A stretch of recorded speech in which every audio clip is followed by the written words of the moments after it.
The deeper and deeper I go, I find what it is I should know. 'Cause it's just a matter of time that you'll reawaken your mind. Oh, come with me, come to know and find out what is true. Then you'll know what's in store just for you.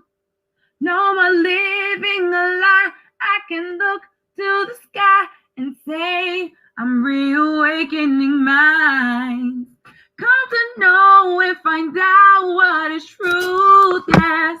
Then you'll know what's in store just for you. No more living a lie. I can look to the sky and say, I'm reawakening minds. Happy Holy Day, Moors, and welcome to House of Reawakening Minds. House of Reawakening Minds exists to provide for the exploration and practice of spirituality in an enlightened community dedicated to honoring the myriad of sacred pathways to the universal creator.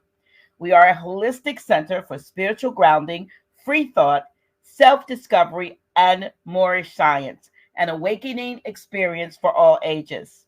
Tonight, I am pleased to present to you our National Grand Sheikh, Taj Tarik Bey, as he presents, Did the Pope God Really End the Circle Church and Chancery's Privateering? But before he begins, please be sure to like, share, and if you have not already done so, subscribe to our channel. Now, just a word for this particular show, we are experiencing technical difficulties with our video. So you are not going to see, but you will hear our National Grand Sheikh presenting Grand Sheikh Taj Tarik Bey. Islam, Barimekum, Shalom, Assalamu Alaikum.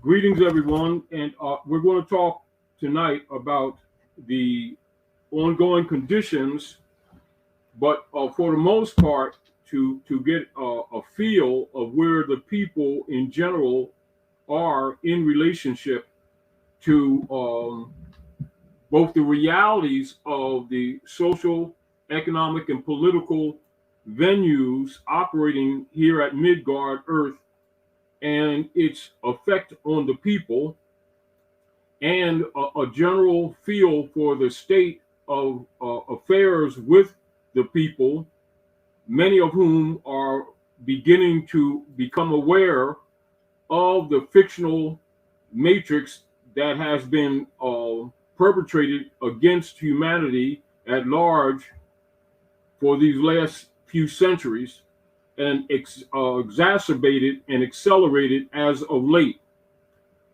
Now, for those of you, many of you who know jurisprudence and world history are aware of the privateering operations under the Unum Sanctum Bulla issued and the doctrine of discovery issued by the popes of Rome against the Asiatic Africans of the planet.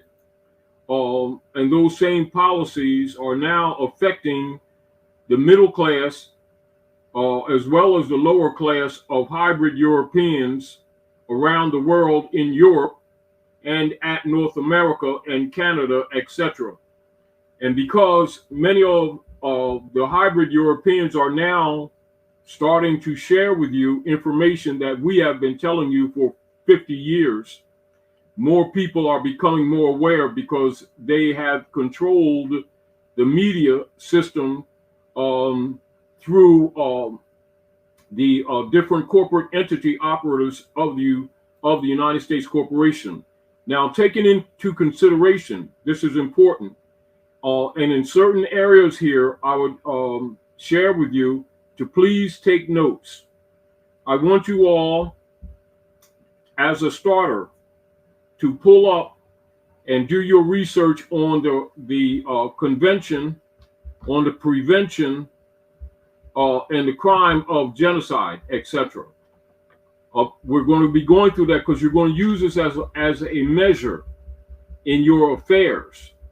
as well as correcting a lot of your concepts in relationship to your call and response activities dealing with persons under the de facto United States corporate government that include all of the corporate state operatives and the subdivisional franchise agencies, all of whom have been operating under the practice of profiteering.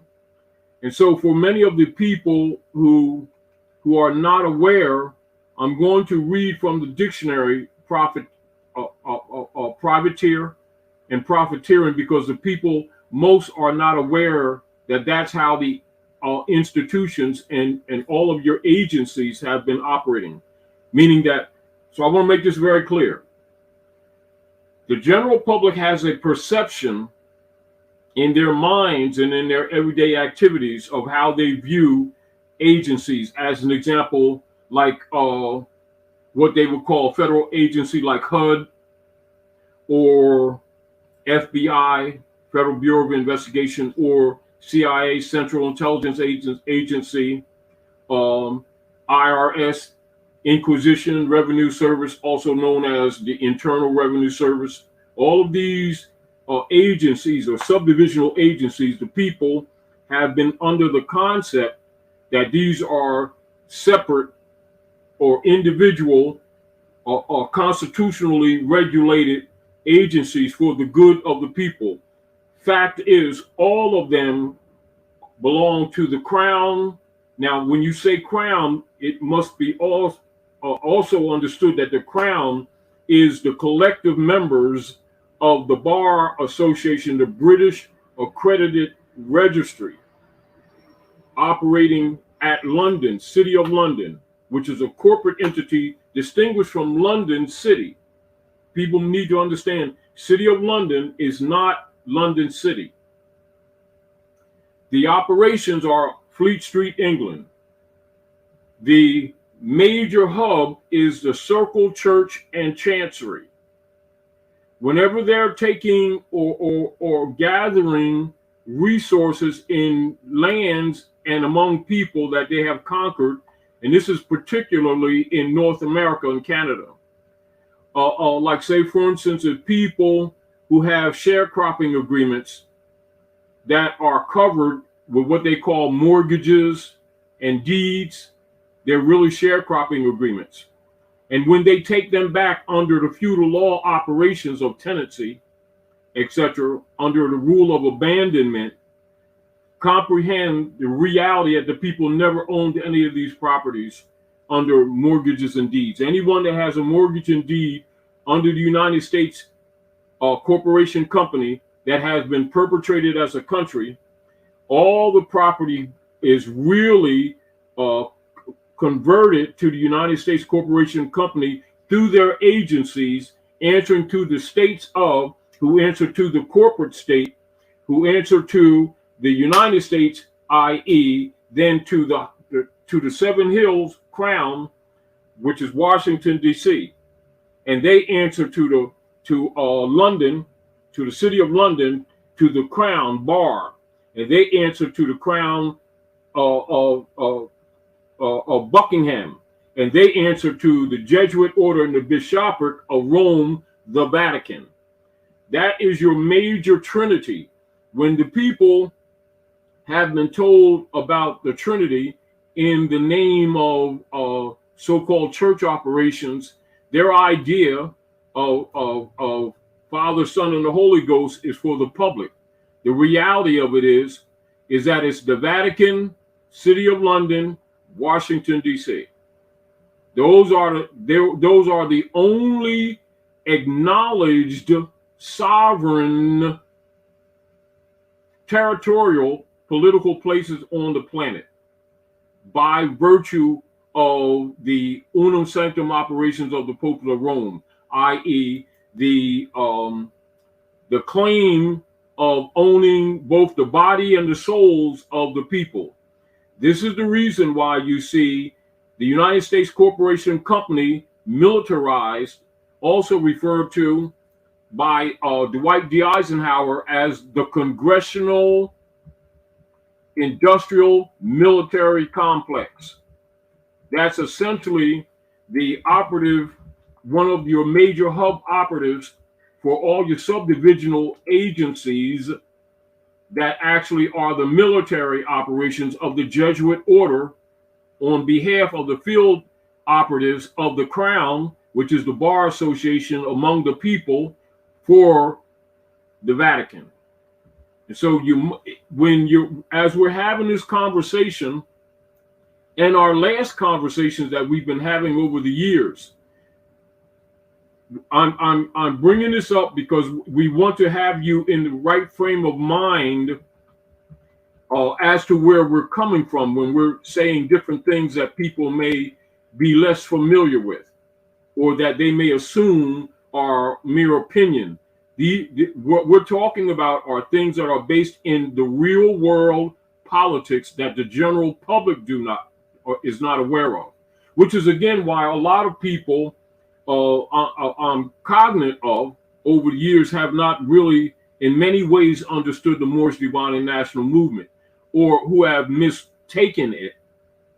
But also when you see a lot of people get confused with their questions about the Moorish movement, what Noble Drew Ali did, etc., and then you'll see different so-called groups or people that have come through the movement, and you'll see them so-called clash by virtue of action and opinion, because it must be known to you that the Moorish Divine and National Movement is the major contemporary in modern times order that was really established to counter the unum sanctum operations of the popes of Rome against the Asiatic Africans of the planet, i.e.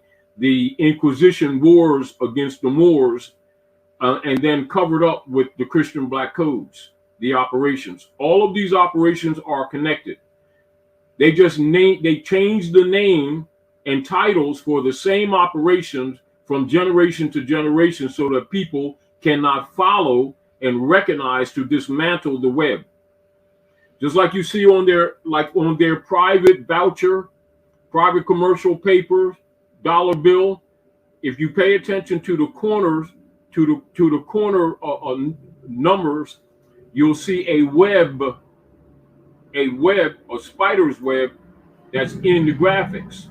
What that represents is the Black Widow. And the issue, yes, and what it deals with is their policy of catching humanity in the web of ignorance, in the web of false matrix, devouring them, and then dropping the carcass. This is why many people who do not really comprehend what's going on think that they've been paid when they get the dollar bill, which is an oxymoron. A dollar comes from Yakimthaler, which means gold coin. That's what it means. Dollar comes from Yakimthaler, which means gold coin, physical gold coin. Are we clear? So now a bill implies a debt or a lien. So dollar bill, the phrase dollar bill is an oxymoron. Keep that in mind. Also, the instrument of the paper coming under the category of fiat issued being private commercial paper of the Jesuit belonging to the Pope of Rome.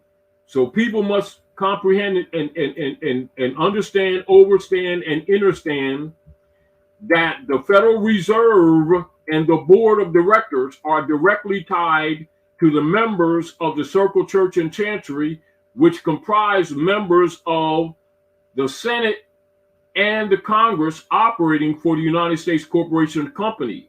This is why they never fix any problems for the people.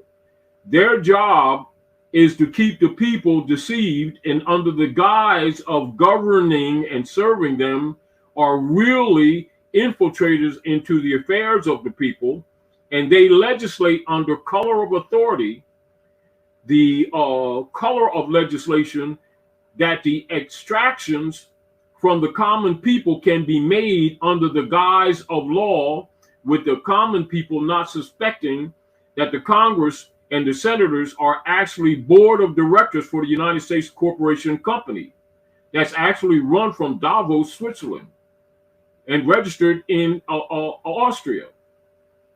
This is why a lot of times when we're talking jurisprudence to the people, a lot of people mistake or misjudge some of the things that we're saying and thinking that we are maybe against the people, not knowing that we're talking for the people and against the fraud of the misrepresented corporation belonging to the crown, represented as the United States, that the people have been trained, particularly since 1871. They've been trained that it is a country. It is a private corporation owned by the crown and the Vatican. That's a fact.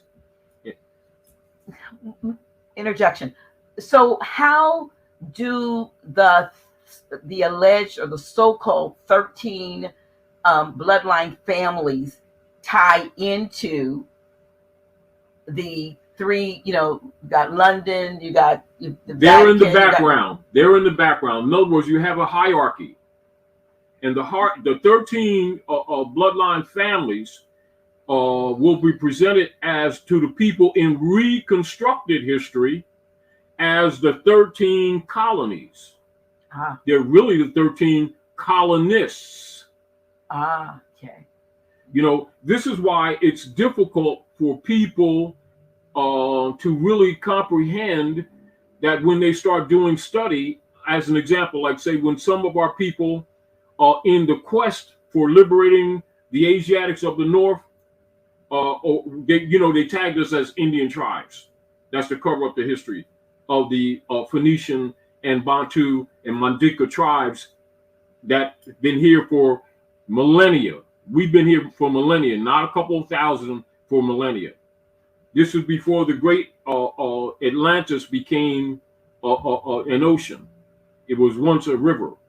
And those of us, when they had the great Superdivere, that's referred to in the Septuaginta, in the old Coptic text, which becomes later the Bible, and they talk about the dividing of the land between Ham and Cush.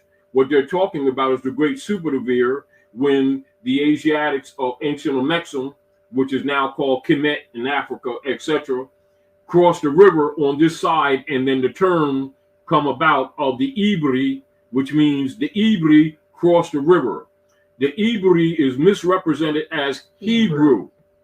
And so those of us of the family that come to this side of the water are called Hebrew. But that is an action and not an identity that has been, and it's also not a religion. You got people out here on street corners arguing that they're arguing. They're right in one way because they are the Aboriginal people of the land that crossed the river. Yes, Ibri means those who crossed over. That's what it means, and it's Ibri. Now, the Ibri is dialectically corrupted as Hebrew, so keep that in perspective. Mm-hmm. Now, also comprehend. So we're talking root politics, or the root of the so-called Christian crusades against the Asiatics. Because you must know that the Christian crusades are really the Constantinian crusades against the real Christians, who are the Coptics, who are actually Sabian Moors, or they'll say Sabian Moors, also short A and long A. Some people will pronounce it long A, some people will pronounce it short A, and this is where you get the term Saba. And then that history is covered up with the word Jew. So the people of the Western Hemisphere that they hide behind pejorative terms like melanated people and the Indians and the Negroes, slaves, all this term, are really the true Sabians. And covered up as the so-called real Jews. That's where that complex of that continued argument, as the people are waking up, has its origin, even though they're not clear. But what I've just shared with you is certain real facts that in the quest of the people trying to find their identity or who they are or what's really going on, I just gave you some keys that you can research for yourself, and then we can start discarding the false representations and get closer to the truth and come out of this sleepy matrix we're in. So has any other group of people been so misrepresented, mislabeled, misnomered?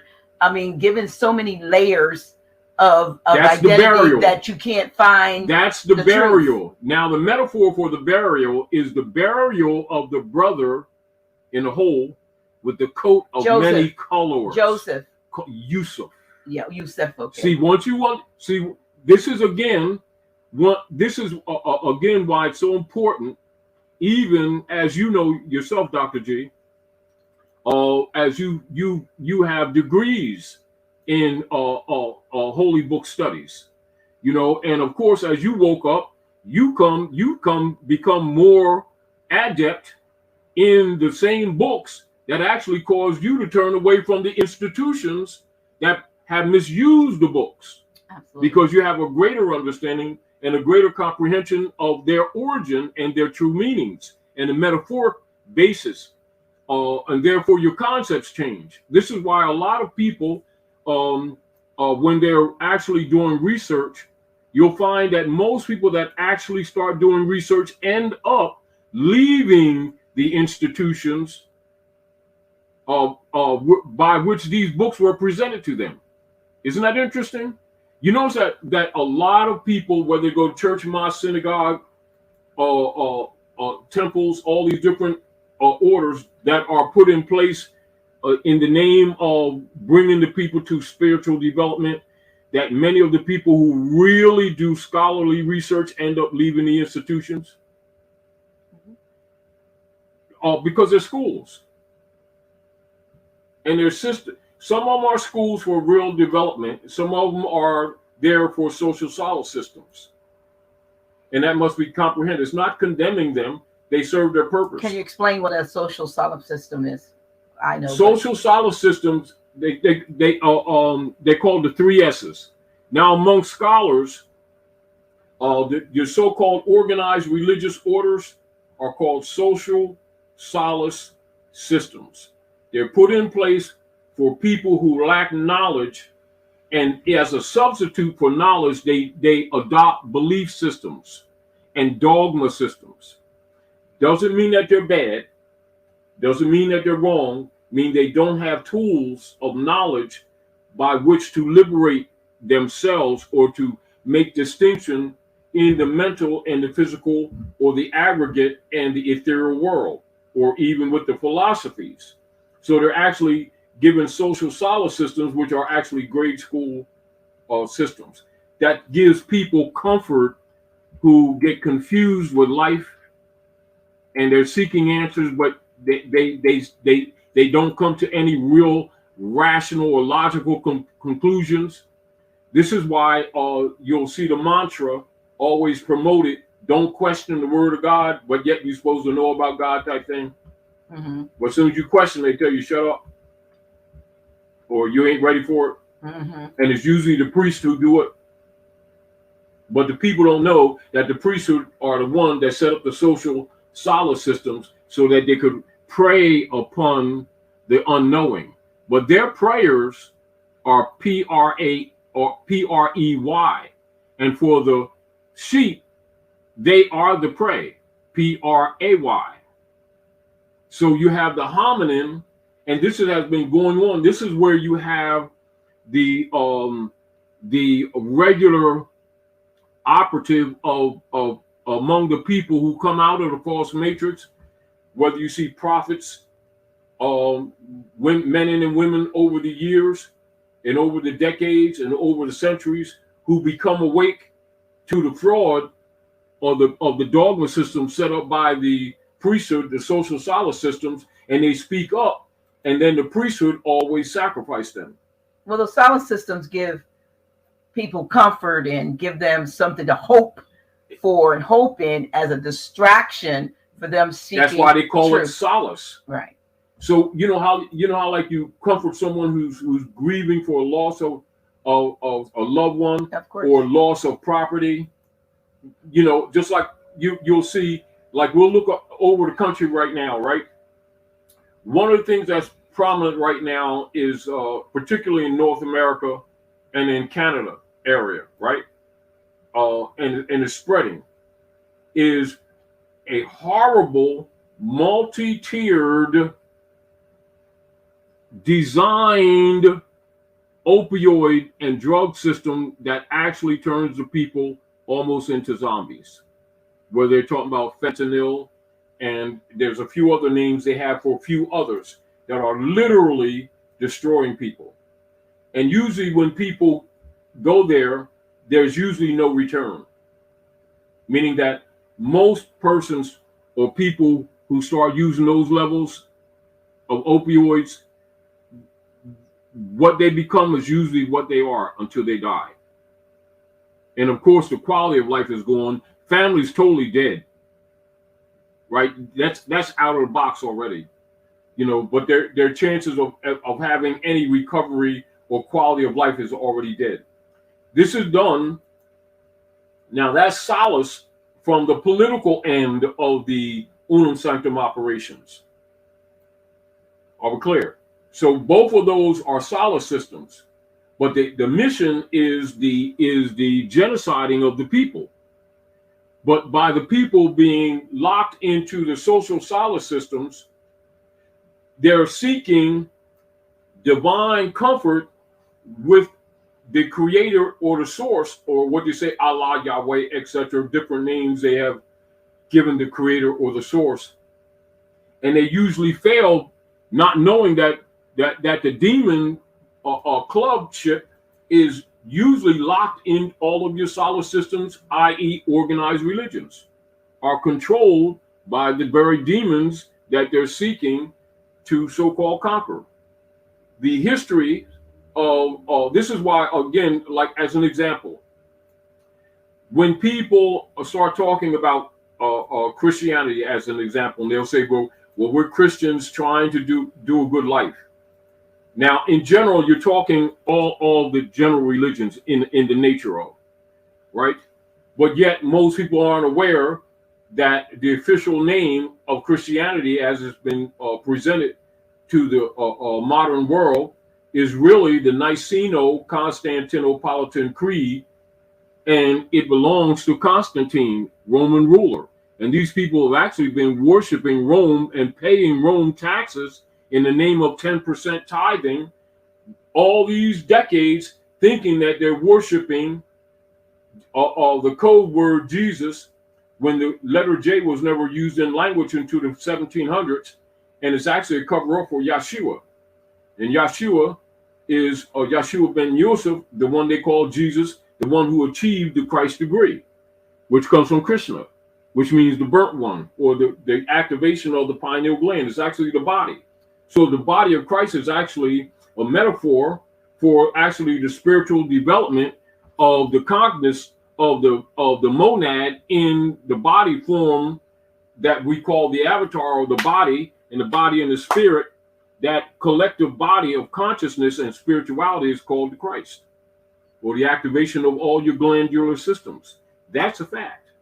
Now, of course, when you study the origin of the scripts back from the Bible to the Septuaginta, from which it was derived, back to that, to the book of the opening of the mouth, etc., or the that they refer to sometimes as the Book of the Dead from ancient Hittite, that they call Egypt, etc., and your older script, etc. That's dealing with actually the development of the body. And so the Christ is more of a metaphor of the collective of humanity in the avatar form, being able to separate the wheat from the chaff, or the cognizance or the awakening of knowing that you are spirit, if using the avatar of the flesh. And it's a school. To help some people along, I would like to share chapter 3 of the Circle 7 Holy Quran of the Moorish Holy Temple of Science, Circle 7, Chapter 3, Elihu's lessons, the unity of life. Again, Elihu met his pupils in the sacred grove and said, "No man lives unto himself, for every living thing is bound by cords to every other living thing. Blessed are the pure in heart, for they will love and not demand love in return. They will not do to other men what they would not have other men do unto them. There are two selves, the higher and the lower self. The higher self is human spirit, clothed with soul, made in the form of Allah. The lower self, the carnal self, the body of desires, is a reflection of higher self, distorted by the murky ethers of the flesh. The lower self is an illusion and will pass away. The higher self is Allah and man and will not pass away. The higher self is the embodiment of truth. The lower self is truth reversed, and so is falsehood manifest.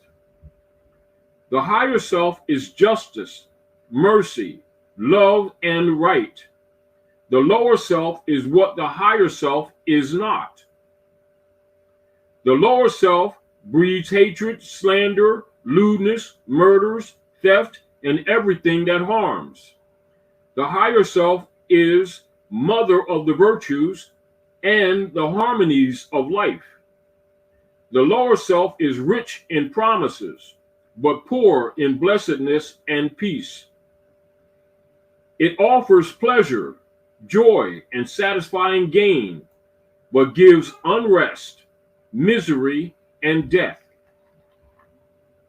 It gives men apples that are lovely to the eye and pleasant to the smell. Their cores are full of bitterness and gall. If you would ask me what to study, I would say yourselves. And when you would have well studied them, and then would ask me what to study next, I would reply, yourselves.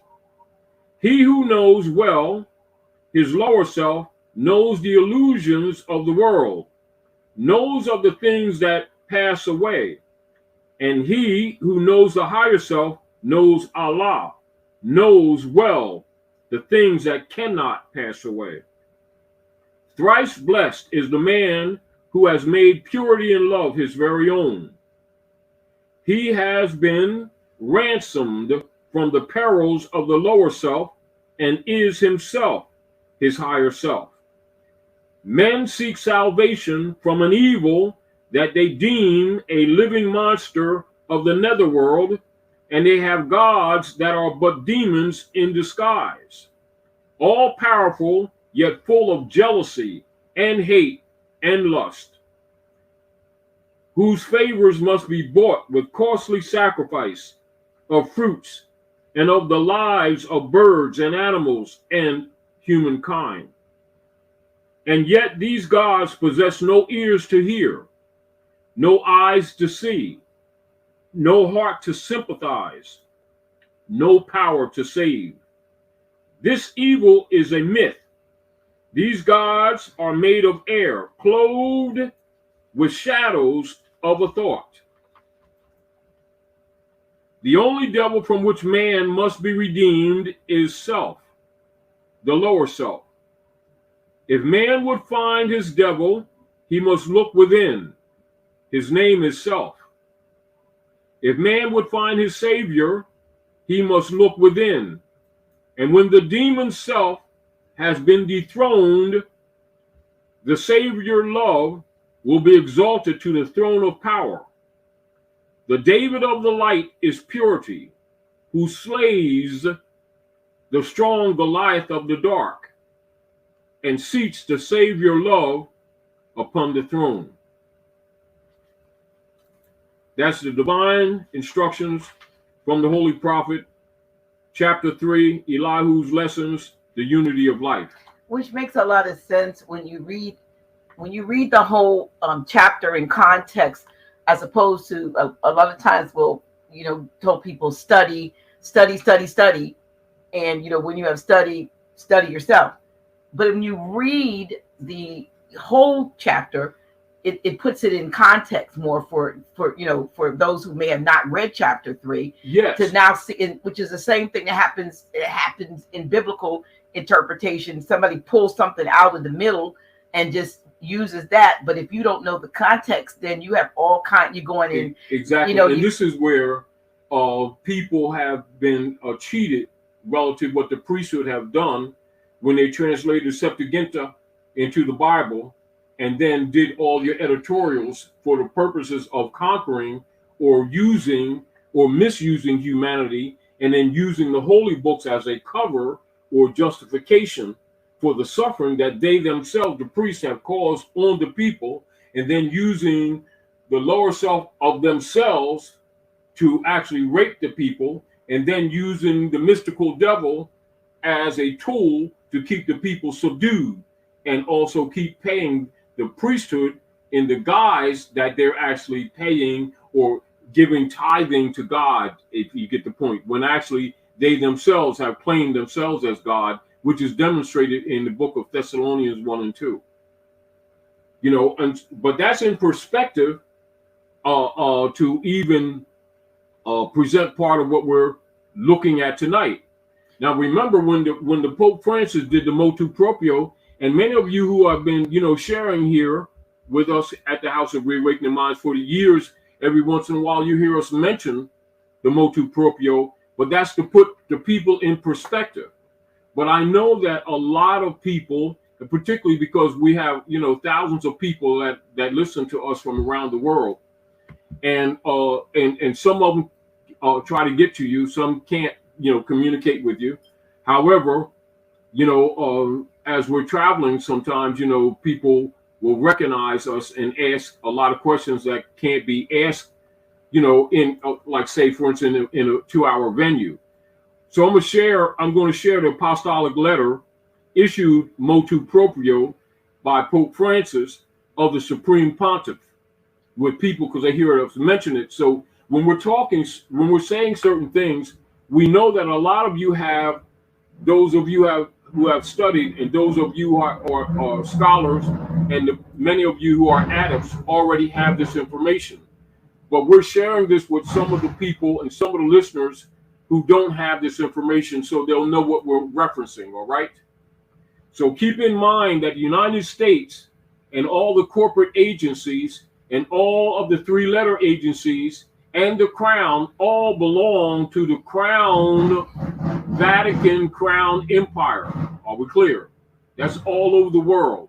Are we clear? And so when they're talking Trinity, they're really talking Vatican, City of London, Washington, D.C. They're all one and the same.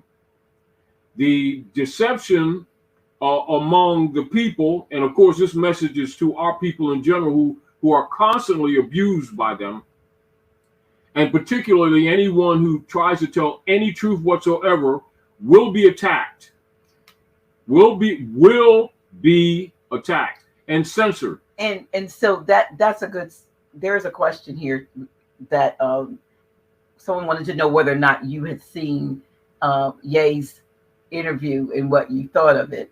And I'm trying to be respectful. I'm saying what he wanted to be called, what he's now calling himself. Yeah. And we've had multiple discussions. Yeah. Well, that's a motu proprio is actually Pope Francis telling them to cease these activities. Because you mean for what he said about and how the responses come from as a result of him speaking his truth on drink camps? These are Crown operatives that are in breach.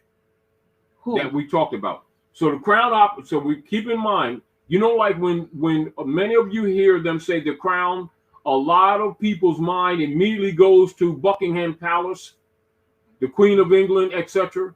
Although she's part of the network or the matriarchy, because she stands as a substitute for the great Moabites who are under the Inquisition operations they overthrow. So the great Moabites, so you'll look at Ruth, this is why they have in all of the different chapters, the Masonic chapters or the Eastern Star chapters or the Daughters of Isis chapters, they'll emphasize Ruth the Moabitess, and they'll use our star, the pentagram star of man, and they'll put it in reverse or upside down. That's why they'll take that and then they'll put, you'll see Ruth, Esther, etc. around on that star in Eastern Star as a symbol in the Masonic orders. Well, Ruth the Moabitess is Yeshua's great grandmother. Yeshua is the one they call Jesus. She's Moabite and he's Moabite. In modern terms, you would call them Moors or Al-Moroccans, descendants of the ancient Moabites. Al-Moroccan is a dialectical corruption by virtue of American. So Americans are actually Moabites. But then those are your Aboriginal people. This is why the hybrids or the hybrids who claim to be us, who are not us, as of John 8:44, have been claiming to be Americans and using the sovereign authority of the ancient Moabites to conquer the world under the Inquisition operations of the Unum Sanctum and Doctrine of Discovery. Now, keep in mind the motu proprio is declared by the Pope of Rome for this decease. So this is why they will use say Kanye, that they say Kanye he's yea. Though I walk through the valley of the shadow of death, I fear no evil. So yea walks through the valley of the shadow of death, fears no evil, and speaks truth to the power, which is why they're calling him crazy, because he's not acting like a nigger. And a nigger is a tag put on the Asiatics as property under Constantine. So the Negro Acts, the Black Codes of 1620, adopted in all the corporate states as the Christian Black Codes of 1724. Do the research. Christian Black Code 1724 adopted in all the states of the corporation. And this is what our people, out of lack of information, have been calling under the phenotype mind control system set forth by Blumenbach and Carlos Linnaeus as the guise of the phenotype of racism. And so our people are calling actually Inquisition operations of genocide as racism and prejudice, which are designed diversions. Those are designed diversions, meaning like as the people are suffering under the operations of Unum Sanctum and the Doctrine of Discovery, they're trained under the animal husbandry of the General Education Board of 1902 to say that they're suffering from racism and prejudice. That's mind control, MK Ultra mind control operations, and it's absolutely not what's going on. They're suffering from Inquisition operations under colonial powers of the Trinity city-state sovereigns of the Crusades of the Popes of Rome, i.e. against the Moabites, those who have hair like lamb's wool, skin like burnished brass. And one of their rituals of sacrifice has always been to lynch and hang them. This is why they hung Yeshua on a tree. And they say they hung him on a cross. And they continue that practice even to this day. And so when it comes to Kanye, they're doing what you will call public character lynching. He's telling absolute truth. And that's, I'm not defending him. I'm just telling you what's up. Because he stopped submitting to the mind control systems and started speaking things relative to the interests of the people at large, not just to his own self. And that is counter to the Christian Black codes. It is counter to the King Alfred operations, military operations under the United States Corporation Company, and is contrary to the Rex 84 plan and the dissolution of families, etc., and is contrary to the genocide operations of Margaret Sanger, adopted in all the corporate entities and all your hospital systems, which is also registered in your Christian Black codes. I think it's at Article 6. So those of you who have the Christian Black codes, look at Article 6 and you'll see where the hospital and the corporate state operate together, determining the negative condition of the children. So they don't want you to look at that. They want you to argue racism and prejudice, and then they put out people from among your own who are usually 32 and 33-degree Masons, and they send them around, marching around the place as so-called civil rights leaders to promote the 14th Amendment, etc., which actually is an amendment for the living dead. And this is why the 14th Amendment is called the straw man, or the man of straw, which is the nom de guerre or the brand system. So Kanye is doing things that are counter to all of this. Therefore, they're doing everything they can to both slander him, to tell people not to associate with him, and to shut him down. Those are unum sanctum operations. It's not racism, it's unum sanctum operations. So it's hegemony operations. Get it very clear what's going on. People, particularly the Asiatics of America, the Aboriginal people, because they've been trained to always argue the phenotype system of Carlos Linnaeus as racism, etc., they keep forgetting that they're suffering from colonial unum sanctum operations. They forget that these people who are abusing them are alien, hybrid European colonists. They're not Americans. In another way, you might look at it, the book of John 8:44. They're claiming to be Jews and they're not Jews. That's simple. And they're doing the demon operations, or what you would call the synagogue of Satan, is in full operation. Directed from Fleet Street, England. All of the human trafficking venues that the people have been calling courts operating at Canada and North America, none of them are Article 3 courts, not one. None of them are Article 3 courts.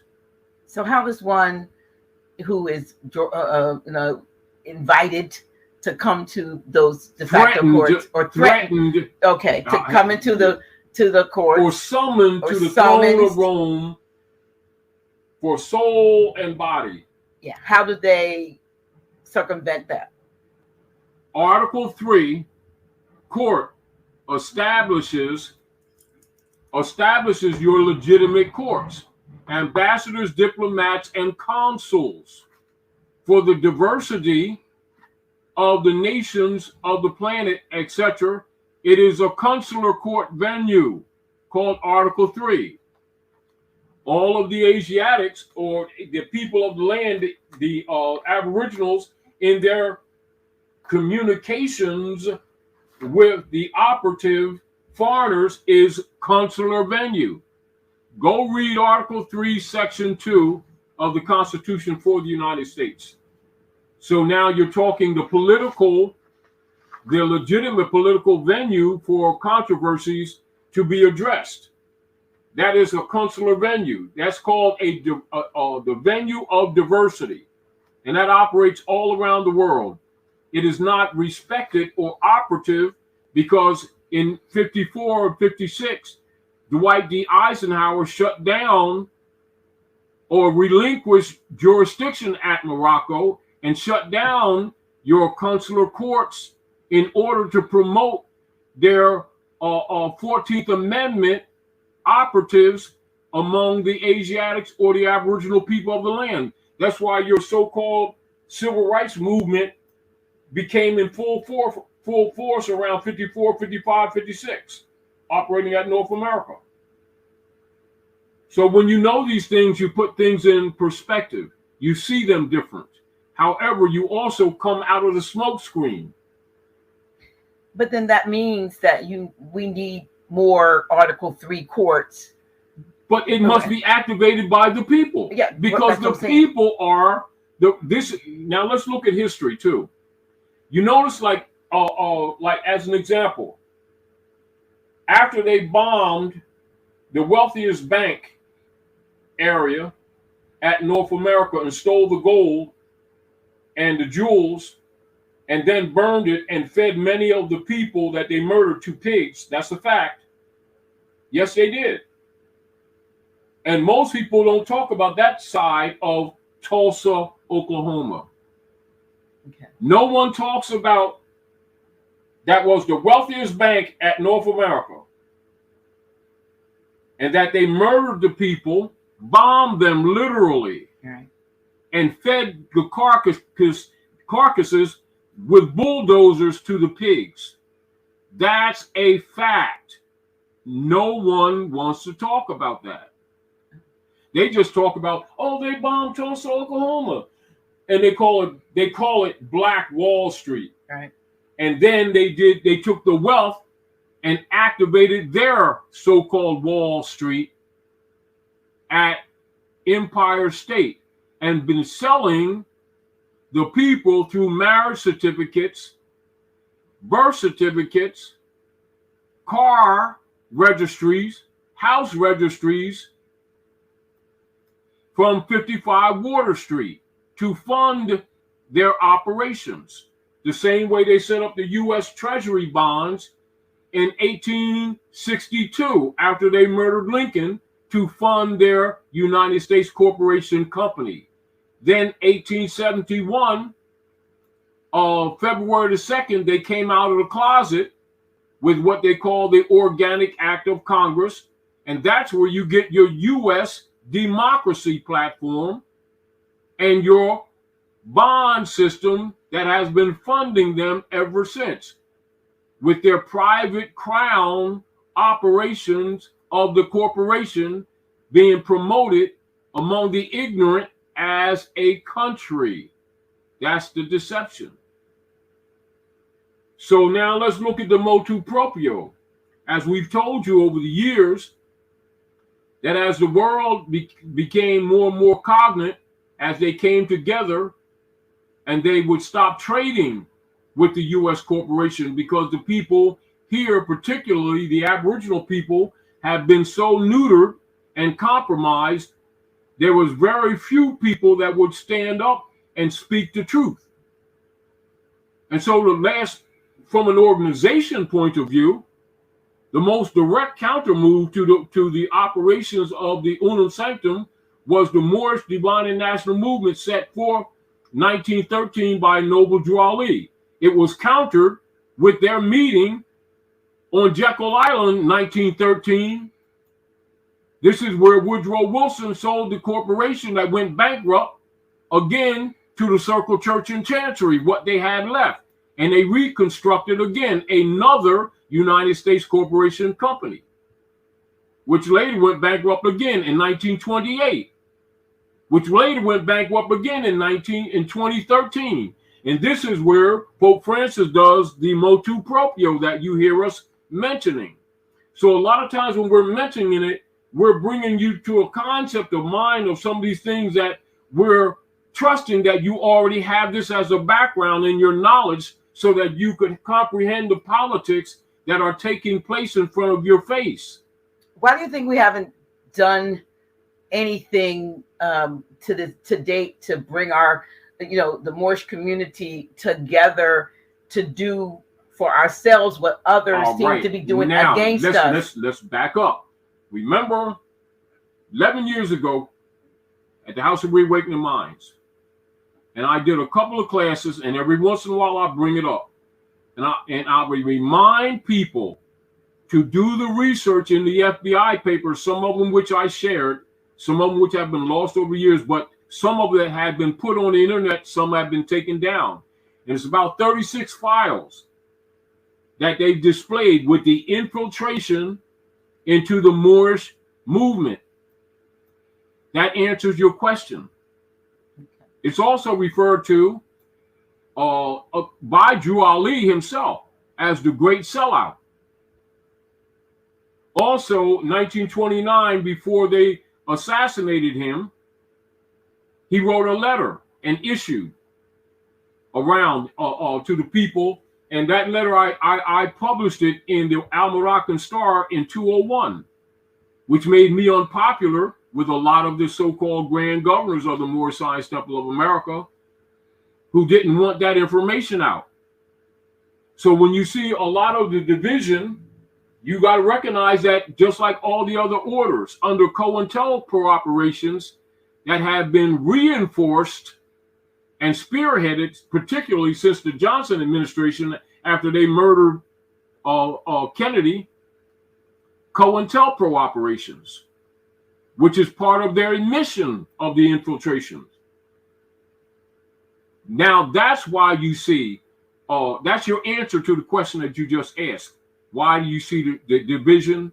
Why do you see some Moors, like as an example from the Moorish Honor Society, or the Moorish the Order of the Round Table, or the Order of the Great Seal, teaching civics and law and history, and then you have some of these same people go to the Moorish Science Temple of America, and they'll tell the people that we don't deal with that stuff and run them out, even though Noble Drew Ali said enforce the Constitution. And you'll see them attack anyone who comes around them talking about constitutional enforcement. That answers your question. And for those who want more details, although they've blocked out a lot of the information, do the research on FBI infiltrates Moorish Science Temple of America. And then look at the documents, and a lot of the documents are redacted, but it's very clear that most of the leadership has been compromised. That answers that question, Dr. J. Whoa. Wow. Okay. Now, again, let's read motu proprio of 20, because remember, the United States Corporation went bankrupt again in 2013. And by this time, keep in mind, even though it hasn't been published in the mainstream press, particularly at North America and Canada, that around the rest of the world had been organizing or coming together among themselves to stop trading in U.S. Treasury bonds, which is now culminated in your trade wars that you're seeing take place right now. Remember, 7 or 8 years ago, I started telling people at the house that you're going to have a feedback loop. Mm-hmm. What we're experiencing now is that feedback loop, which means that they're not trading or accepting the private commercial paper of the Jesuits, which is known as the US dollar, in trade anymore. They're going back to the Coptic rule of order of trade international, which means gold and silver. So if the instruments that are used by the nation states in agreement is not harmonic with nature law, gold, silver, copper, etc., according to the customs of the ancient ones, it will not be accepted. So now what you're having is that feedback loop. Are we clear? So now the hybrid Europeans under the United States Corporation Company and their franchise corporate state of pseudo governors, etc., are trying to liquidate people's estates. And this is why you see so many people on the street now. They're calling in their sharecropping agreements. And so people who thought they owned property and business, everything, find themselves on the street. Whether you're in Los Angeles, New York, Philadelphia, Denver, etc., all your major cities that have been controlled by demo operatives of the Whiggamore parties, etc., of the Cotton Whigs, known as the Democratic Party, and the Rhino Republican parties, known as the Conscience Whigs, after their convention of 1854, Philadelphia, Pennsylvania, Knights of Columbus, Ku Klux Klan oath, they're now on the streets. And they think that they're finding these drugs conveniently by the curb, not knowing they're brought in by three-letter agencies belonging to the Vatican. And because the world is turning on them now, the Pope has spoken. This is the motu proprio 2013, you all.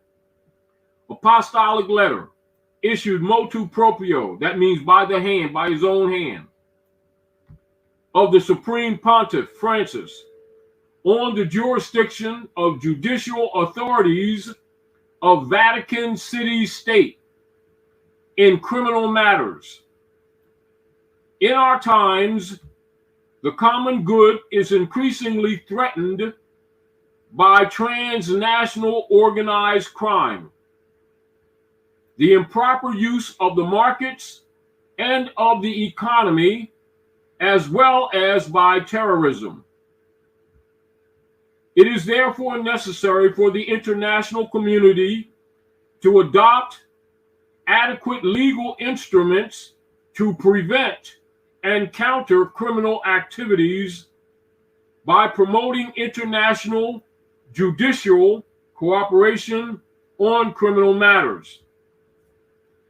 In ratifying numerous international conventions in these areas and acting also on behalf of Vatican City State, the Holy See has constantly maintained that such agreements are effective means to prevent criminal activities that threaten human dignity, the common good, and peace, with a view to renewing the Apostolic See's commitment to cooperate to these ends.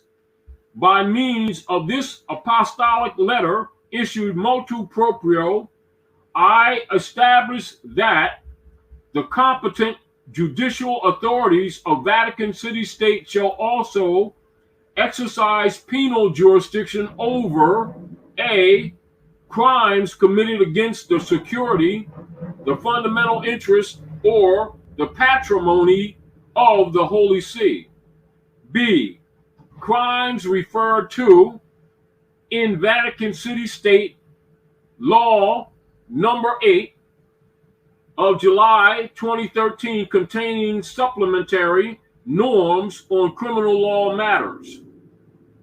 In Vatican City State Law number 9 of July 2013 of 11 July 2013, containing amendments to the Criminal Code and the Criminal Procedure Order.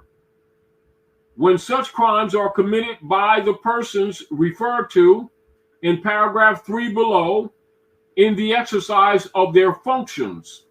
C, any other crime whose prosecution is required by an international agreement ratified by the Holy See, if the perpetrator is physically present in the territory of Vatican City State and has not been extradited. 2, the crimes referred to in paragraph 1 are to be judged pursuant to the criminal law in force in Vatican City State at the time of their commission, without prejudice to the general principles of the legal system on the temporal application of criminal laws. 3, for the purposes of Vatican criminal law, the following persons are deemed, quote unquote, public officials. A, members, officials, and personnel of the various organs of the Roman Curia and of the institutions connected to it. Keep that in mind. That's very important. Pay attention to that. I repeat that section.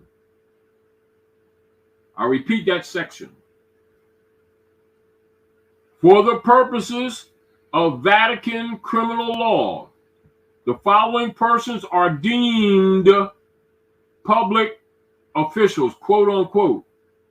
A, members, officials, and personnel of the various organs of the quote unquote Roman Curia and of the institutions connected to it. B. Papal legates and diplomatic personnel of the Holy See.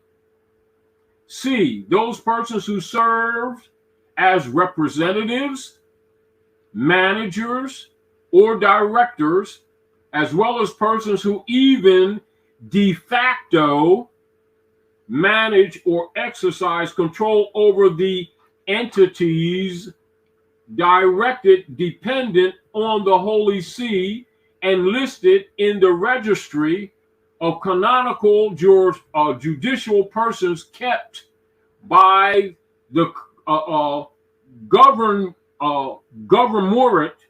of Vatican City State. D.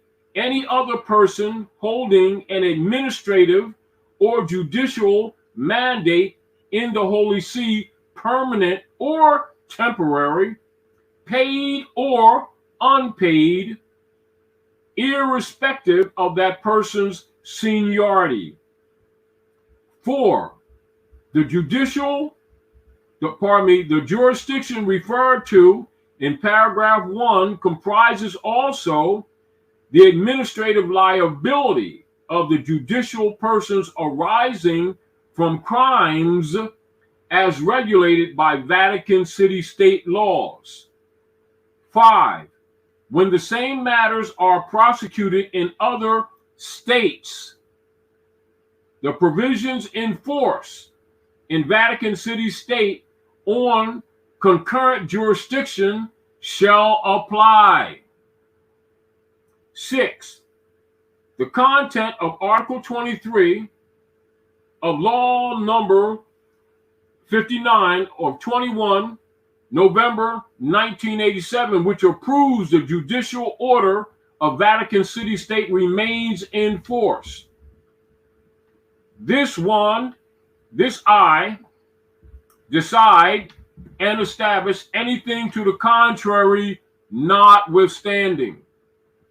I establish that this apostolic letter issued motu proprio will be promulgated by its publication in L'Ouverture Romano, entering into force on 1 September 2013, given in Rome at the Apostolic Palace on 11 July 2013, the first of my pontificate, Franciscus Convention, etc.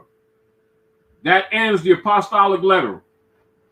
Now, when we're talking, and you all who have been sharing time with us here at the House of Reawakening Minds, when you hear me bringing up the motu proprio, that is to put in context that most of you have been studying, and most of you are historians, and all of you who are Masons or Eastern Stars or Knights Templars or Knights of Columbus or Dragons of the Ku Klux Klan or members of any of the curates know that all of the members of all of your corporate heads in the United States, that includes Amazon, Sears, and any other corporate heads, etc., are members of the Roman Curia. All the congressmen and senators are members of the Roman Curia. Anyone that has any corporation registered to the United States Corporation Company are by de facto operative members of the Roman Curia and come under the rule of Vatican City State. That's a fact. That's what this is about. This is why, Dr. G, when a lot of people are asking us about different jurisdictional issues or legal issues, and we always tell them, make sure you read the motu proprio, and I tell them to read the civil orders, that letter from Pope Francis to Barack H. Obama, so that they can put things in perspective. See, because if people don't know or are not aware that the United States is not a country, it's a private corporation occupying North America, exercising judicial civil authority on the land, separate from the land. The concepts are constantly wrong because the people have been trained that it's the country. This is why they keep going to them for remedy and not getting it. Then they pack the jails with our people, and we keep calling it racism. That's unum sanctum operations. That's supposed to have ceased. Why haven't they? This is why now you see why I keep saying they breach, and a lot of people don't know what I'm talking about because they don't have a background. So we're sharing a little bit of background with the people and the listeners so that your concepts can be corrected. Because if you're not aware of this, your concepts will be guided by the misinformation that's presented in the mainstream news. Oh, you see what I'm saying, Dr. G? Mm-hmm. Now, when you put this in perspective, now you understand why the civil orders were issued the very next year, 2014, to Barack H. Obama. You see the perspective? And keep in mind, the only reason why the Pope did this is because they got warrants for him out all around the world, and it was only a matter of time that they started getting them. This is why, did you notice how I think it was just a few months back where they talked about a car or something that ran into the back of the Vatican and made this hole and it was smoking? No. The deal of it is that's a military op. That's a whole nother subject that y'all need to look into. And understand that all the gold that they've been robbing from nations for these last few centuries was actually taken out of the Vatican, and it took over 600 planes to carry the gold. And so they've been keeping the people locked down with these so-called bio problems that are having right now. That's to keep the people unconscious of what's going on another scale. Now, also, for people who have been sharing with us, keep in mind and write this down because we'll go through a couple of the articles, but we're not going to go through all of the articles. Look up the Convention on the Prevention and Punishment of the Crime of Genocide. I repeat, Convention on the Prevention and Punishment of the Crime of Genocide, entry into force 12 January 1951 in accordance with Article 3. The contracting powers or the contracting parties, having considered the declaration made by the General Assembly of the United Nations in its Resolution 96, Section 1, dated 11 December 1946, that genocide is a crime under international law, contrary to the spirit and aims of the United Nations and condemned by the civilized world. Recognizing that at all periods of history, genocide has inflicted great losses on humanity, and being convinced that in order to liberate mankind from such an odious scourge, international cooperation is required. Hereby agree and hereafter provided. And I'll read a few articles to you. Article 1. The contracting parties confirm that genocide, whether committed in time of peace or in time of war, is a crime under international law, which they undertake to prevent and to punish. Article 2. In the present convention, genocide means any of the following acts committed with intent to destroy, in whole or in part, a national, an ethnical, a racial, or a religious group. As such, A, killing members of the group. B, causing serious bodily or mental harm to members of the group. C, deliberately inflicting on the group conditions of life calculated to bring about its physical destruction in whole or in part. D, imposing measures intended to prevent births within the group. E, forcibly transferring children of the group to another group. Now, I want to remind you that what appeared as ordinary just censorship, that the censoring of Ye, as you've been seeing recently, is an act of genocide under international law, to be heard in Article 3 courts. This is why they closed them down, Doc. How do they have the right to close down something that didn't belong to them? Of course. Now you understand the motu proprio. Because the world is turning on them. That's why the Pope did the motu proprio. And this is why he did. What does it profit him to try to correct what he was a part of creating? It's, remember, or his organization. Look, we got to remember, put it in perspective. I'm trying. We're looking currently. This is the whole colonial operation. This is why they had the motu proprio. Remember when the Pope called all the so-called civic leaders and the religious leaders around, they came kissing the Pope's hand, and they said that they promised to end the doctrine of discovery when the masses thought that ended in the 1800s. We see this whole civil rights thing is a cover-up for doctrine of discovery operations. It's a diversion. The straw man issue is a diversion. The UCCs is a diversion. The selling of the paperwork is a diversion. It can't be sold.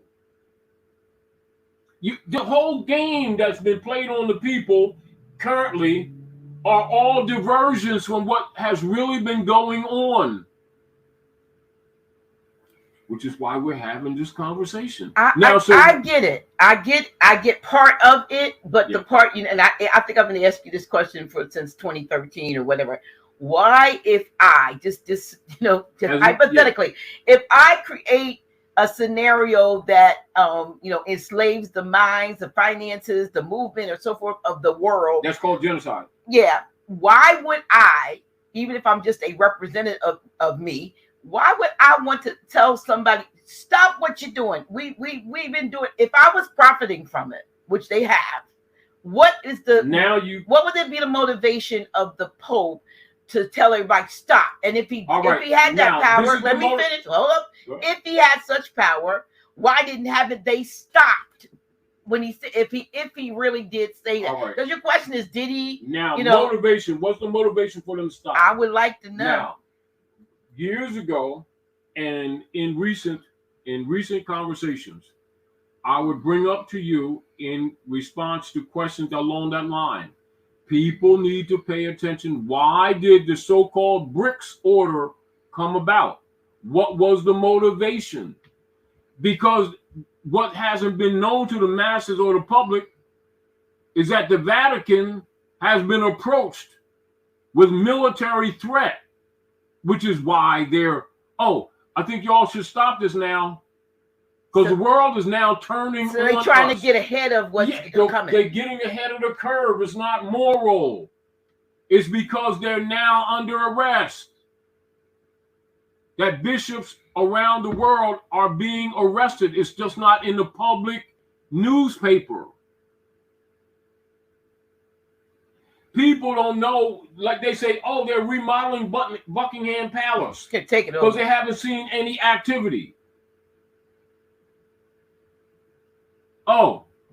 They forgot BRICS. Now you understand why every time something happens, they say, Russians did it. Mm-hmm. China did it. It's because they have all come together to dismantle unum sanctum operations on the planet, including they went down into hell and took the gold back. Hell are the exchequer's chambers. We've been telling, those are the tunnel systems around the world. That's hell. That's the exchequer's chamber beneath the church. People. That's a whole nother. I just see the metaphysical piece of beneath the church, because they have been the ones. It's always see. Every once in a while, even when we had our last conversation, I ended it with to remind the people what hell really is. And then I went to the law book and I read it out. Right. But people need to understand that's the tunnel system. But it's bigger than the people think it is. Oh, a lot more. It's all around the world. As an example, the truth of the matter is, these people that you've been calling wrongfully, your so-called representatives, have been going in the temple under your major large churches and under the palace, the White House, and going to Portugal. I think it takes, I apologize, no more than a couple hours. Through a tunnel system. Through tunnel system. Ancient technology, not modern technology, ancient technology that they've been hiding from the public. They have enough food in hell to feed the world for 500 years. For themselves, uncontaminated. Mm-hmm. I heard about provisions under there. They have purified water systems. They're getting the electrical systems from the Earth's core itself. The Earth itself is a magnetic field. I know that. Electricity don't cost anything. They've been robbing people for all of these years with both water bills and electric bills that they've simply been drawing off the earth. Now that's a fact. That's part of disclosure. People keep thinking disclosure, they're going to talk about spaceships and the bonners and all that stuff, right? Yeah. No, it's really ancient technology that's actually over 1 million years old, not a couple of thousand. And that they have literally, the priesthood, which includes the politicians, has literally held humanity in slavery. It wasn't just a couple of hybrid Europeans that took over the Bonnevilles here at North America, and they start calling them plantations. All your corporate things are plantations. That's why all of the places where they do big business, they call them plants. Yes. Okay. They're plantations. And all are governed by the Christian black codes. The problem, now back to the why. Mm-hmm. And the why is always coming from the moral thought, the ethical thought. And this is why it's difficult for people to accept that these people that they thought were government are that thoroughly evil. They just can't wrap their head around it. This is why the world has to come in. We have to get outsiders or some travelers, or what you call walk-ins, as well as the heads of other nation states to come together to actually solve this demon problem here at Midgard Earth. The people are that buried.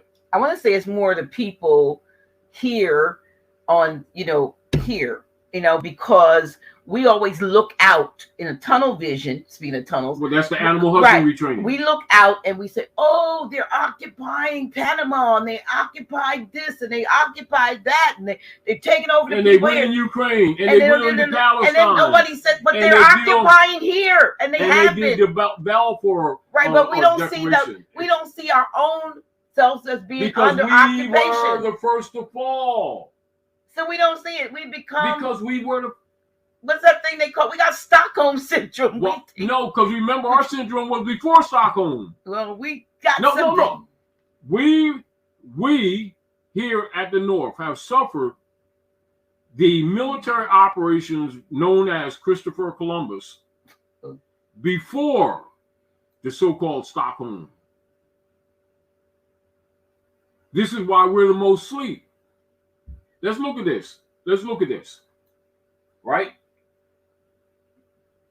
Isn't it has been customary in these contemporary times for our so-called veterans from the Aboriginal people who fought in many of the wars to march around and still talk about their seeking recognition or proper acknowledgement for their contributions to the world, for the contributions to the quote unquote country, and yet they're still suffering. They didn't know that they were working for the corporation. They thought they were working for the country. That's why they're still mistreated, because they're stock. They're looking at themselves as citizens of the country. They're stock of the corporation and expendable. When you know that, your concepts change about what you do, about what you choose to do. They think their vote counts. Their vote is a sanction for the World Global Trust that holds all of their estate. It's like a proxy. The congressional it's sort of like proxy, then they make a decision. The congressional college votes. That's what I'm saying. Vote. They're all members of the Roman Curia. I think I heard, it may have been Dane Calloway, because I want to give credit. He said voting is like a survey. It's a sanctioning. Like because they actually, the electoral college. I'm making the connection. The Global Estate Trust is what is controlled by the Vatican, and it has the bonds on all the humans.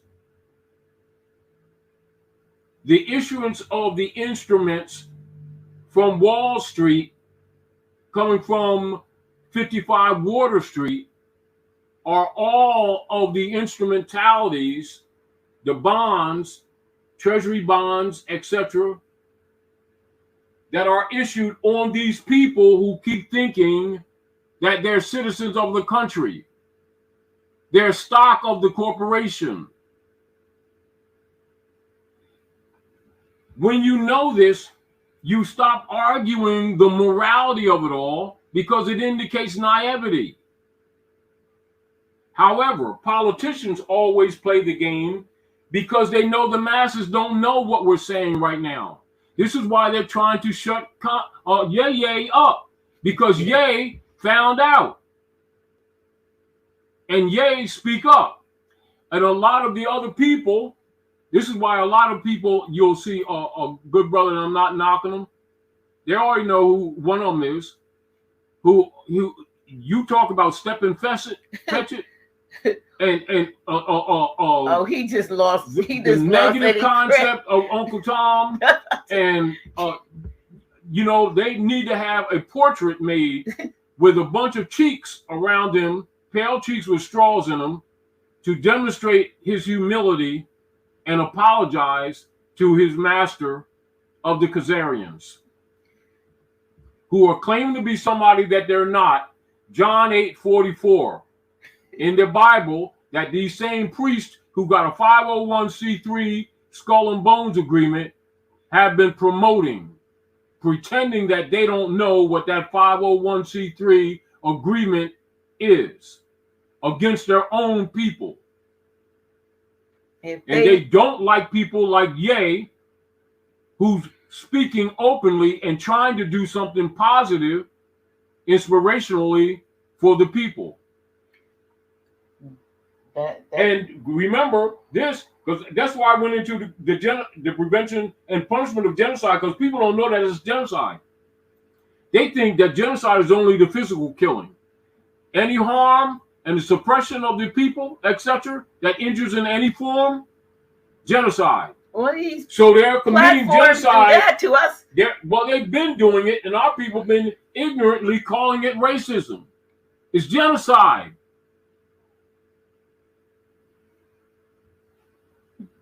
That's not opinion, that's fact. That's international law. And what do we keep on doing? Sitting around marching, playing Civil Rights 14th Amendment, when we should be enforcing international law under Article 3, Section 2, diversity of consular venue, that Eisenhower shut down in 1854. And they've been promoting their 14th Amendment marching guys since 1955, and the people think that's the proper venue. And they've been paying Khazarian mafia members of the Roman Curia to do law cases for them in these human trafficking venues of the corporate states, which are franchisees of the Roman Curia of the Bar Association, run from Fleet Street, England, which I've been telling you over and over and over and over and over again.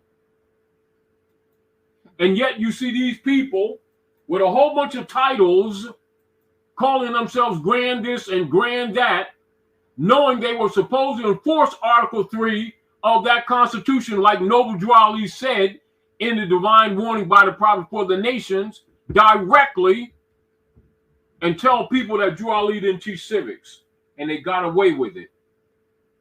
And then people say, why don't the Moors come together? And why don't the different groups? And they got to do, and how come they don't?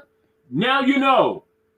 It's COINTELPRO operations. It's not a secret. It's that the people don't read. And they've been following people who are traitors and operating in a state of sedition and misprision. So they've been going to the very people who are actually committing the genocide and voting for them for more activity, which they've been giving them in spades.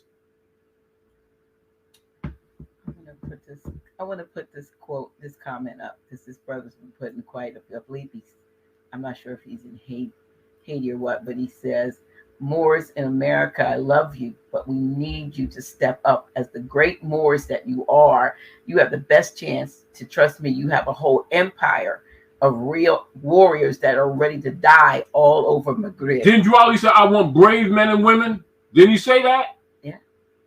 Over 120 they've got us in a place where, I'm back. I always bring up the Dark Crystal, that, that there are so many more of us than it is of them that are, and they're sucking our essence. Now look at the world is stepping up. The world is stepping up now. These principles are being carried out by nations of the world now. The U.S. corporation operatives of the Vatican and of Buckingham Palace and of Washington, D.C. are being isolated. Haven't you been paying attention, y'all? What did Drew Ali say? What? Take your places among the affairs of men. And I'm so glad these women are ready. Yes, we are. To start getting something done. We're going to run that again. We are. Thank you for bringing that up. Because you can see all. Because let's look at the action, not just what people say. Name the institution or these little club or these little so-called organizations that haven't been compromised. Every last one of them compromised. And it doesn't mean that people who are part of them aren't good people. But the leadership is compromised. Recognize it. Step up. Women raising sons, breastfeeding them, stretching their womb, bringing them here for the hybrids to send out to war to kill and to sacrifice. Giving birth to children to become part of the so-called burger supply for the conglomerates that they've been feeding back to. You all go look at World Court suits and start looking at suits that they're now publishing in your mainstream news where they've been feeding your babies back to you. And stop acting like you don't know that. That's genocide. So the question before us is the title of our conversation, Dr. D. Did was that? Did the Pope God really end the Circle Church and Chancery's privateering? Did he? And then after they breached the motu proprio, then he sent that letter directly to Barack H. Obama, didn't he? That's true. And then it was said in the international court that letter was supposed to be distributed amongst these Aboriginal people at all costs. How come the House of Reawakening Mind is one of the only venues in the public domain that's been talking about the civil orders from Pope Francis to Obama? Have you been hearing any of these so-called liberating or caring for our community so-called bloggers and YouTube gurus distributing that information? You see a lot of them trying to knock the House of Reawakening Minds, making videos, haven't you? The same way they're trying to shut Ye down. Well, guess what? They can try all they want to. It's over for them. We're just having this question and answer venue to what? Wake up the sleepers. Like I said, because everything that we've been talking now, we've been saying for years. Redundantly. But the pain is on the people now, so they're listening. Definitely. Folks' not attention, because we weren't talking. The attention has been gotten, especially from the economic standpoint. That's like biting folk right in the butt. Because that's lifeblood. Yeah. See, the economics ain't that Federal Reserve notes. It's their lifeblood. It's live or die. And they, you know how you say they smell it, even though they ain't openly acknowledging. See, their very life is under threat now. People who, say, 3 years ago were secure with a nice car and a nice home, some of them are in tents. In Los Angeles, Denver, New York, Philadelphia, all over. Now, things we've been saying for 50 years now are relevant, aren't they? And you see people wanting what you call 2-hour conversations to cure. And it ain't going to happen like that. They must become what they know. They must become active. You can't afford to be passive anymore because they're openly genociding the people.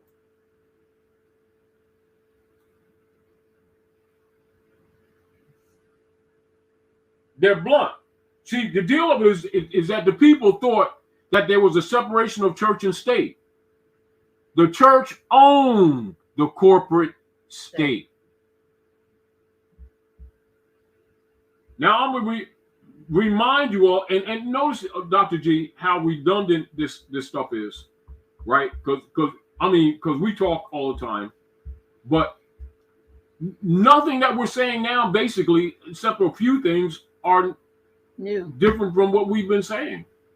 It's just that as of late, because people are catching hell, that people are starting to really listen. But then they want to cure when they haven't been a part of it. It hasn't been in their heart. You can't say, Lord, Lord, Lord, when your heart's far removed. Now you got the Lords of London, and then you got the Lord of Self, called the higher self. Which one do you choose? The deal of it is everybody's now being forced to make a real choice for real. And it's uncomfortable because every time they turn, they're finding that they can't ignore this anymore. They can try, and every time they try, the gas that was $3 is now $4. Then the gas that was $4 is now $5. Then the gas that was $5 now $6. And in California, some parts of the West is $7. And they're literally saying that, for instance, we don't want to raise it up too high before the midterm because we want you all to think that, you know, we kept it down. Our intent is to raise it, but we want you to vote for us, and which we should not. But vote for us first after the midterm, and then, you know, we can hike the prices. We can do this and the third. And folks, I don't know if they don't hear these because I don't look at a lot of mainstream. But when you do hear certain things, your ears have to perk up about what it is that they're saying. Yeah. Because sometimes it's something that you need to take heed of with your third eye, with your first eye, so to speak. You need to be able to use it, discern it at a spiritual level, Yes. at a higher level than just what they're saying. Like, well, that's what they're saying, but this is what it means. And some folks don't take the time to do that type of analysis.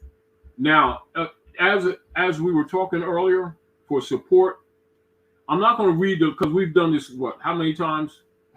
The civil orders. I'm going to read the last few paragraphs of the civil orders from Pope Francis to his employee, Barack H. Obama, who was the last CEO for the corporation that went into bankruptcy. This is, how many people, you've seen many of our people made comments when Obama did that roast and he took the mic and he dropped the mic. Mm-hmm. And that was a signal that it was over, and people still don't get it. These are the last paragraphs to the letter from Pope Francis to Barack H. Obama, 2014. Remember the motu proprio, 2013, right? Mm-hmm. Breach, breach, breach. We've been telling the people that breach. Now, as far as the people that are put in positions in all these so-called civic organizations and so-called religious organizations who were given this information and instructed to dispense this information to the people at all costs. And then did he not come to here and ride around? Yes, he did. Symbolically in a Fiat. Yes. Yes. Okay. Now, so let's read this is Pope Francis sends Obama a powerful letter via attorney, July the 4th, 2014, known as civil orders. Now let's read. I'm going to read the first paragraph. You all. What's that time? First. We got like 15 minutes. All right. First paragraph. So we won't take up too much time. And the last few paragraphs. Remember, it's 2014. This is a response to the motu proprio of 2013, which we just read earlier. Are we clear? Civil orders issued to all members of the domestic police forces, U.S. Marshal Service, the Provost Marshal, members of the American Bar Association, and the American Armed Forces Services. These organic American states of the Union, known as the United States of America, major, exercising plenary civil power upon the land, hereby appoint General Carter F. Ham to lead and command the Grand Army of the Republic, GAR, and its successors under the guidance of the Joint Chiefs of Staff with their full support. That first paragraph lets you know that all of these commercial operatives claiming to be officers of any type have been put on notice directly. So the things we've discussed tonight, they were issued directly from the Pope of Rome, who's their boss. So any of these people or members who claim that they didn't know this information or that they disagree with Taji guy are lying. Now, let's read a mid-paragraph, and this is for all the people who've been selling paperwork. Selling. We ain't talking about the paperwork itself. We're talking about selling of it. No executive order or otherwise issued by Barack H. Obama pretending authority on the land of the American states while operating as quote unquote president of the United States Corporation, nor as president of the United States of America minor, are owed any performance by the Joint Chiefs of Staff, General Ham, or any ordinary.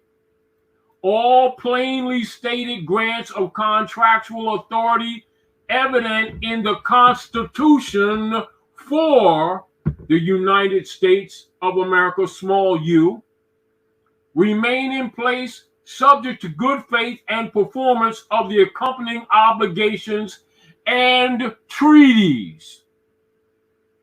Just in that paragraph, now you understand what Lamont, Consul General, was saying. That's international. And they're obligated. Now, let me read the last paragraphs.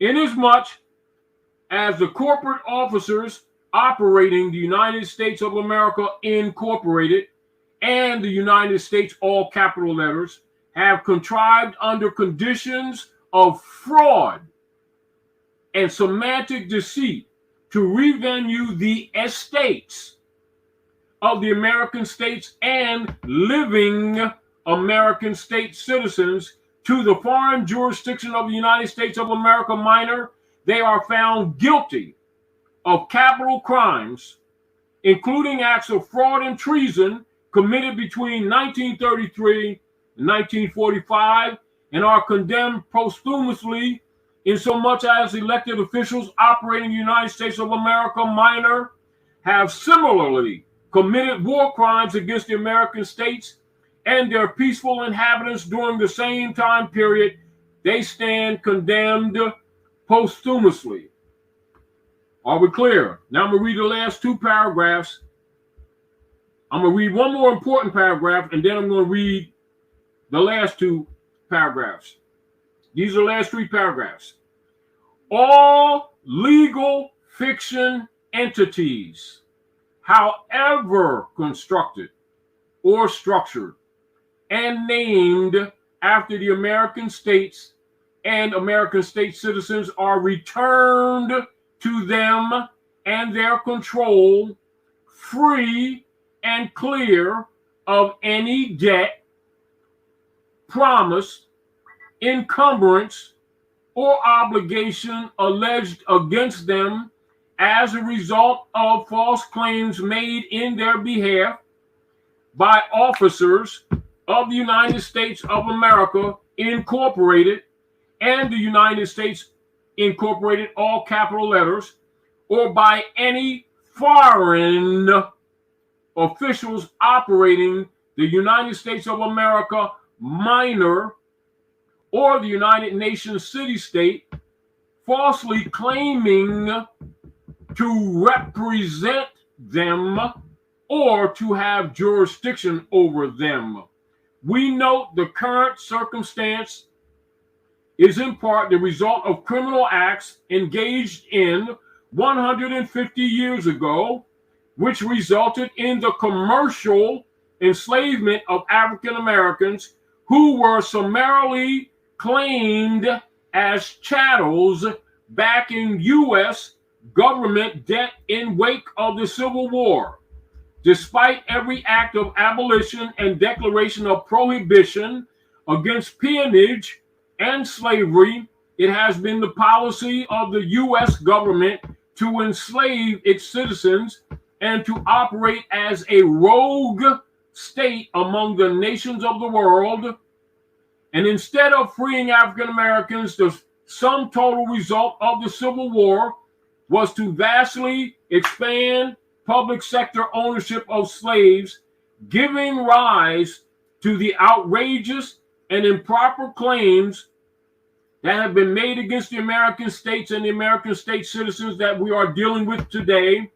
It is uniquely fitting that the Grand Army of the Republic is recalled to settle this circumstance in favor of the people. Attachments: civil orders, Anna Maria Wilhelmina, Hanna Sophia Ritzinger von Ritzenstein von Letlow Verbeck, private attorney, in service to His Holiness Pope Francis. Documents related: the United States is not a country. It is a corporation. Hidden Vatican Crown Empire. Close.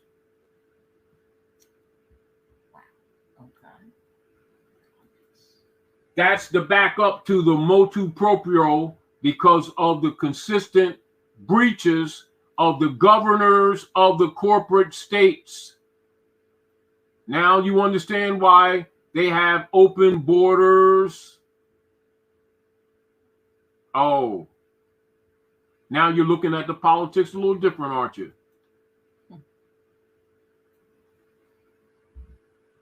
There's more going on than people have been told in mainstream news. That's why we're having this conversation. And so the question is asked to the public, to the people, are you paying attention? And are these criminal acts continue to go on? Don't be arguing racism with no one. You're dealing with the convention on the prevention and punishment of genocide. All your conversations should be about genocide. And so everybody should be standing up because they're trying to commit genocide against Ye by shutting him up. That's genocide. People didn't know that's genocide.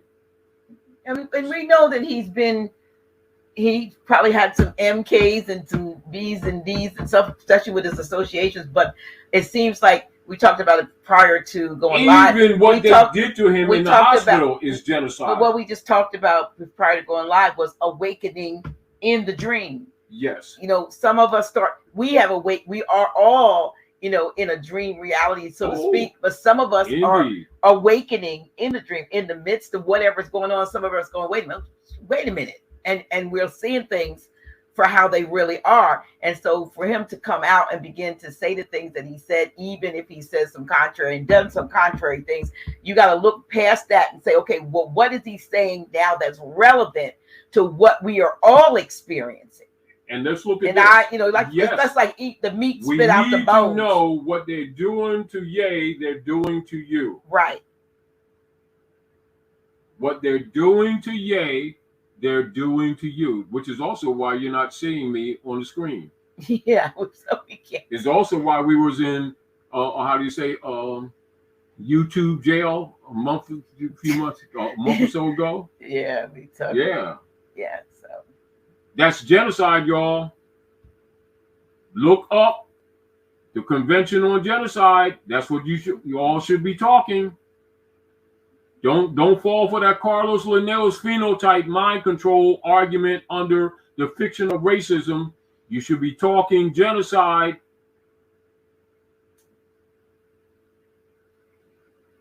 Somebody said, why did they choose North America to set up shop? Remember, we were talking about this is the land in the biblical account. This is the land that was flowing with milk and honey. Get your head from over there. That's why the land of flowers is called the Fountain of Youth. Right. So that's Florida. We talked about this today. The land flowing with milk and honey is where we are over in this continent. Now, keep in mind, remember what we said, Dr. G.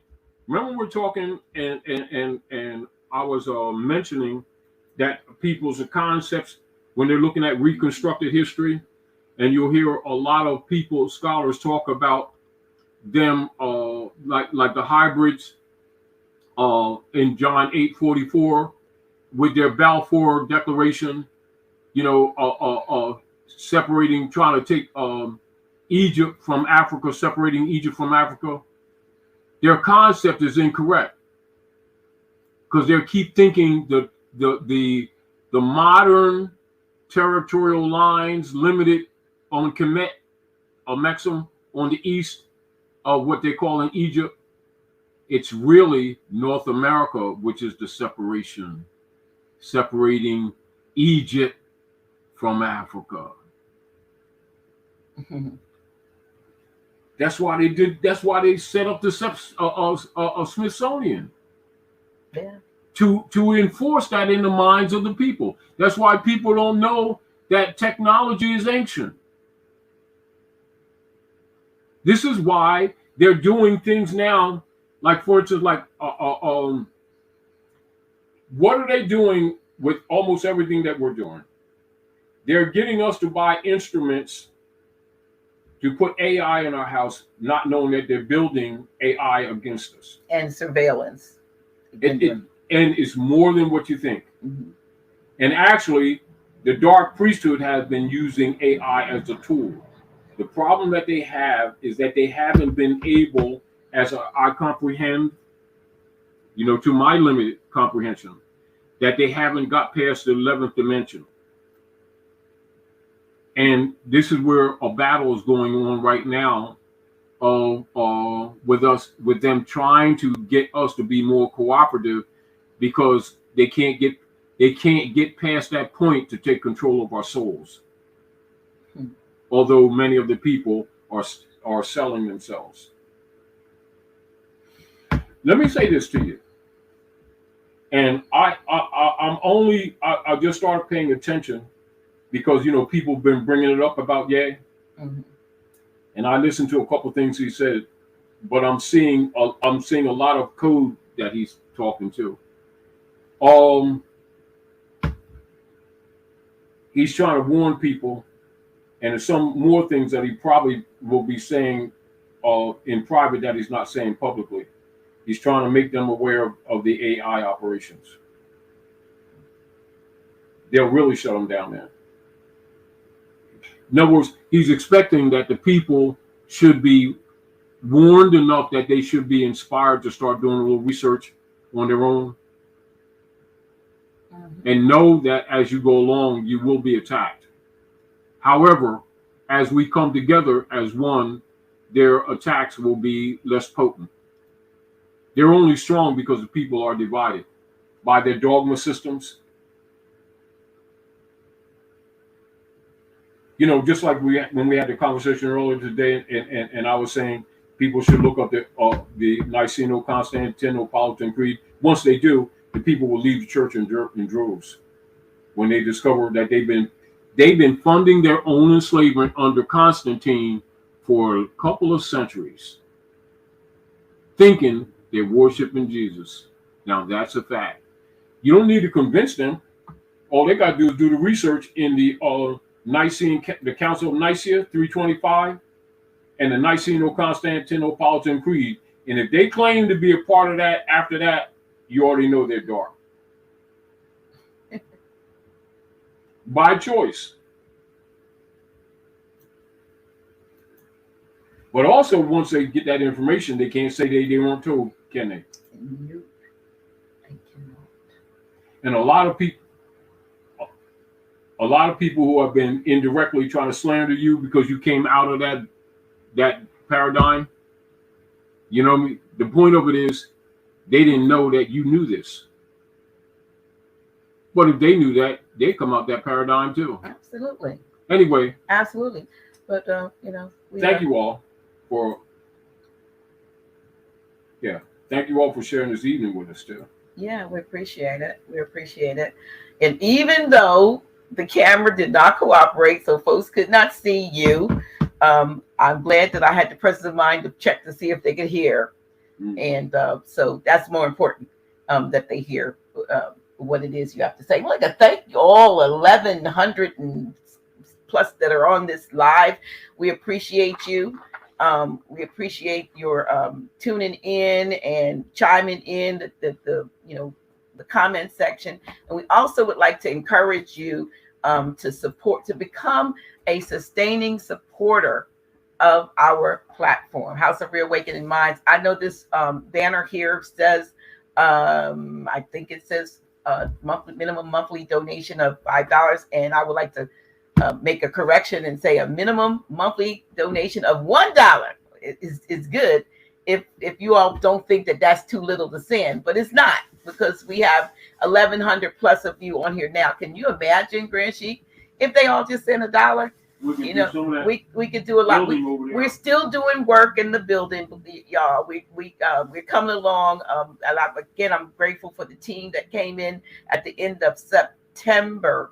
No, was that August? I'm sorry. Yeah, they came in at the end of August, and they're looking to come back. We have some other things that we need. Grand Sheik, you're making some rattling noise now. We still live. We appreciate your support and those who came and helped with the work, but we still have work to do, and we also need to maintain it. But we want to open the building back up so that folks can come in for our at least. Girl, she stop making the noise. Y'all have to stop him. He is rattling papers, and we're still live. Stop it. Listen, we want to bring back at least once a month where we'll have the in-person. It will not necessarily be it won't be live stream, but then we can really talk to you all. So we want to get back to that place, but we have to, we need to maintain the property, and we need work still that needs to be done. So your support will absolutely help us. You see rolling at the bottom. You can support us via Cash App or via PayPal, whatever, $1.50. We know whatever you do, just do it from your heart, because you appreciate what the efforts that we're making. We appreciate each and every one of you all. And I do know that a lot of times we can't answer all of your questions on the live, but hopefully, if you have gotten the flash drive, the USB drive, we have a lot of material there, and we're looking forward to it. We call them Zoom sessions. They will not probably be Zoom sessions, because our Zoom will only have, I think, 100 of you all, limited to 100. So we're looking for another platform for that. But soon we'll be able to have some meetings. I don't know, Brand Chic, where you can really, be open, and I can be open, and we can say the things that we are prohibited by censorship from saying. So again, thank you very much. Thank you for tuning in, and until next time. I think Grand Chic is trying to get away and get to that spaghetti that with the vegan spaghetti, y'all. He left me. All right. Thank you all for supporting us. Until next time, this is Dr. G for House of Reawakening Minds. We out of here.